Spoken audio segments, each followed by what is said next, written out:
In this series, we're growing a Robinhood account from $0 all the way to 1 million, and I'm showing you every step of the way how I get there with complete transparency.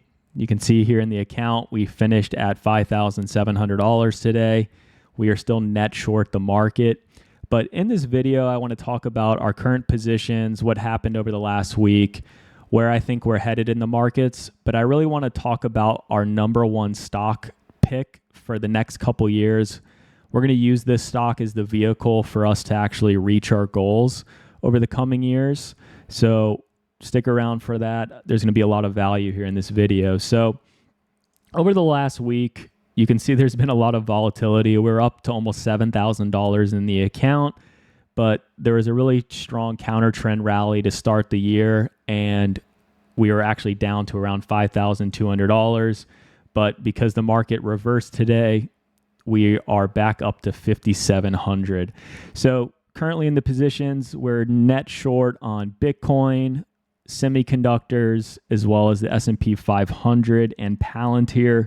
This is a new position that we just recently threw on because Palantir is extremely overvalued at current prices. It's had a crazy run up. It's not standing on a lot of volume. I do think valuations matter, and ultimately this will head lower. But you can see here we're up already 30%. We are playing Palantir put debit spreads for April all the way down to $50 to $46. If it trades below $46 on April 17th, we will collect $800, and we only are risking here $106. So a nice little 8-bagger if we can trade under $46 in April. And then the S&P 500, we had a really good entry on these. If you've been watching my videos, I talked about the market needing a correction in the middle of December, and right before FOMC, we actually entered into these, and we are still up 73% even through all the volatility. And we got January, February, as well as March dates on this position. So we just need SPY to head lower and we can make a really nice profit there. And then we're still long NEO and Grab. Unfortunately, there's going to be a lot of market volatility, so I actually expect these stock prices to head much lower. And that's why we are selling covered calls. So you can see here, if we go to NEO, I own 300 shares now, as well as some longer term call options. You can see here out all the way until January of 2026. But then we're selling shorter dated covered call contracts to generate some premium through the volatility, because I don't think NEO is going to have a really strong push with all the market weakness over the next month. So we're still trying to collect premium on our position, which is a really good strategy to provide downside protection. Now, just hopping into the charts here, I want to talk about the S&P 500, and I actually pointed this out in our Discord community that SPY was forming this wedge. And you can see as it came up here, this was actually forming a bit of a bear flag. And then it broke down, came down here, retested this zone. And if you drew this trend line and you drew that trend line, you could see that there was a wedge forming on the S&P 500. We came back up, actually broke above it for a little bit there. I actually bought some more puts, and then we had a stronger reaction to the downside. And then jobs data came out today, which was inflationary. There was more job openings and less job quits than expected. And so we had another stronger sell today. And then tomorrow we have the FOMC minutes released from December. So I think that we could maybe consolidate in this area. Maybe we form a bear flag, but there's a really high probability chance that we'll come back down here and revisit the lower end of this wedge that is forming. And then if you look at tech, you can kind of just see it here as well. It's in a similar pattern, as well as small caps. This is the Russell 2000. This is actually forming more of a bear flag, which is bearish and will likely break to the downside at some point. So still think there's going to be more selling overall out of these different patterns that are forming. These are mostly continuations from the fact that we've been selling off. We are consolidating in this range.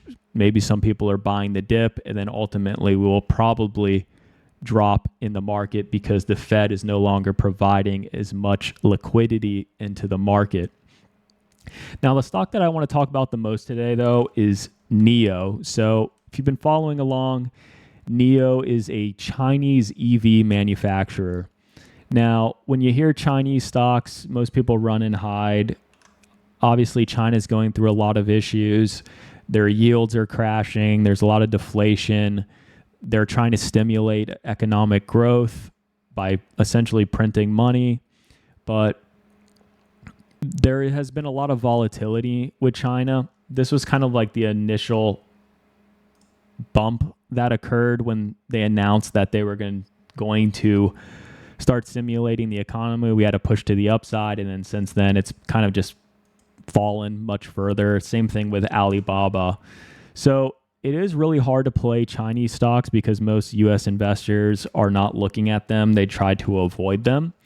However, I do think that all the risk with China, as well as tariffs, as well as Trump coming into office, I think all of those are overblown. If you can see that Trump actually tried to invite Xi Jinping to his inauguration, but he declined.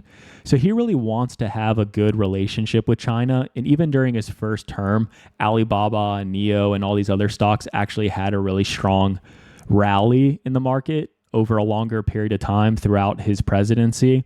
So I don't think that China is too much of an issue if I'm looking at NIO from a fundamental perspective, as well as looking at it from the charts. Obviously, most EVs have had this long drawn out downtrend, but at some point this is going to find some ground. It's going to form a base, and then we are going to push to the upside. So that's why I like it. It's also really cheap, so it's easy for me to wheel the position, run the cash flow method, if you will, on this by selling both puts and calls against NIO. So I think there's a lot of value here long term, but let's get more into the fundamentals, because when you're investing in a company for a long term, you can't really just rely on the charts. So most recently, NIO it's been growing. It delivered 220,000 vehicles in 2024.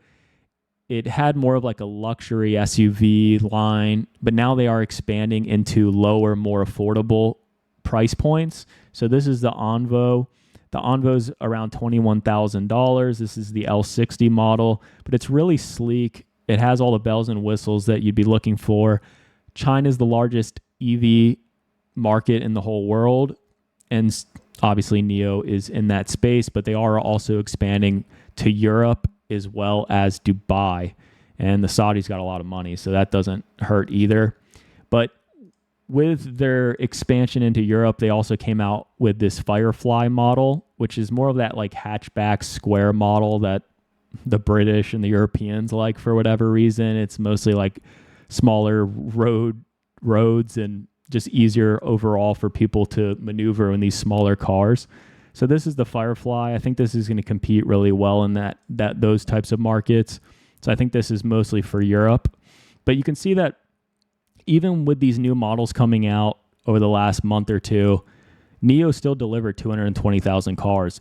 And them expanding into these new product lines means that there's going to be more growth, exponential growth to their revenue as they start selling into these other markets. This is NIO's annual deliveries.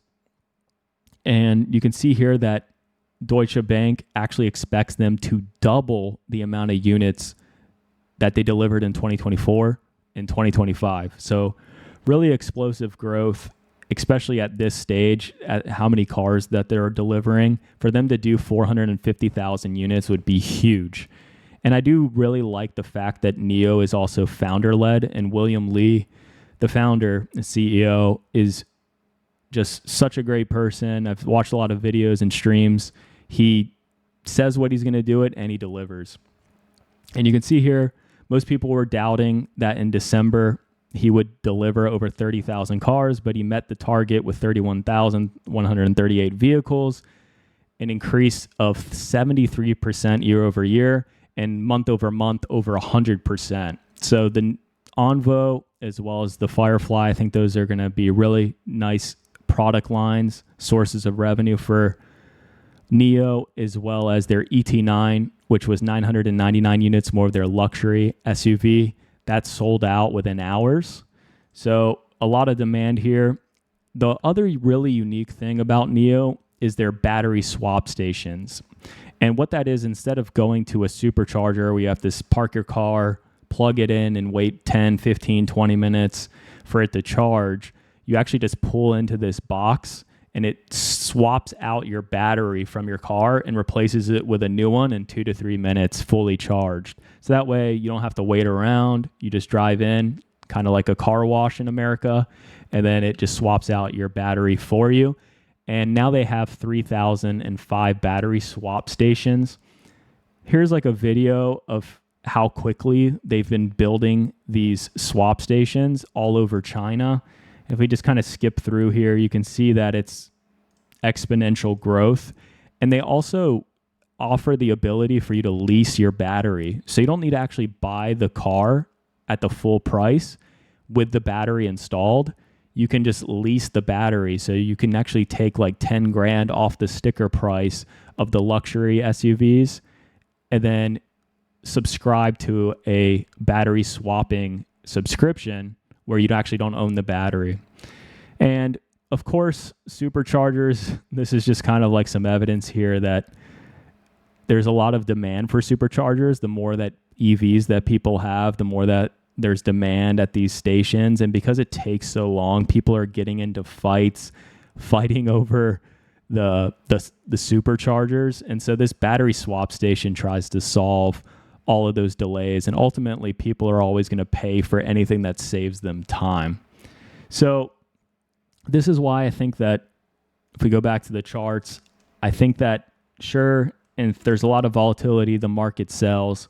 This could break down. We've been like basing around this 430 level. It's been hard for it to break below that. But if it does break back down and head to this like $3.66 level, I'm not too worried about it. They do have $6 billion in cash on the balance sheet, and they're only trading at a $9 billion market cap. Obviously, they have some debt as well with this type of business. But ultimately, I think that they're positioned from a cash perspective, from having the right products, the right innovation, making money from these swap stations. I think that they are going to continue to have different lines to grow their business, and their cars are really nice. So I think in the long term, this like price level around $4.50, I think that over the next 1 to 3 years, this will at least 2x, maybe even 3x. And if there's any sort of turnaround in China, we could really see this push up and up and up. So who knows where this will go, but ultimately we are investors for the long term. We're going to continue to collect premium both on puts and calls and hold shares. And hopefully the market turns over here in the next couple months so we can collect all those premiums and then roll it into other positions. And there will be a few others that we'll cover here on this channel. But since the account's so small, we really got to take our bets and place all of our eggs in one basket and just watch it as closely as we can. So I hope you learned a lot in this video, and I'll see you in the next one, guys. Peace.